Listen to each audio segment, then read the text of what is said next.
how to have two Steam accounts on one computer. Hey guys, today I'll show you how you can use two Steam accounts on one computer.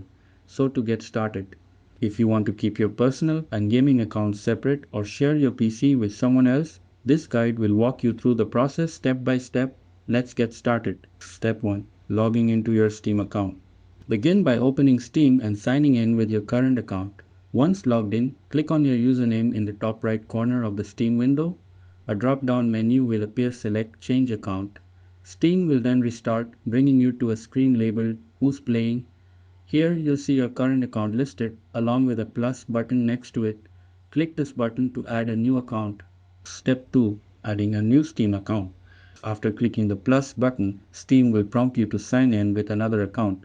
If you already have a second account, simply enter your login credentials. If not, you can create a new one by following the on-screen instructions. Once you've logged in or set up your new account, Steam will switch over to it automatically. Step 3. Switching between accounts. To switch between accounts, click your username again in the top right corner and select Change Account. If you want Steam to ask which account to use each time you launch it, check the option Steam will ask who is playing every time you open Steam. Then click Continue. Steam will now display both accounts under the Who's Playing section, making it easy to switch between them. That's it and thanks. I will catch you all in the next video.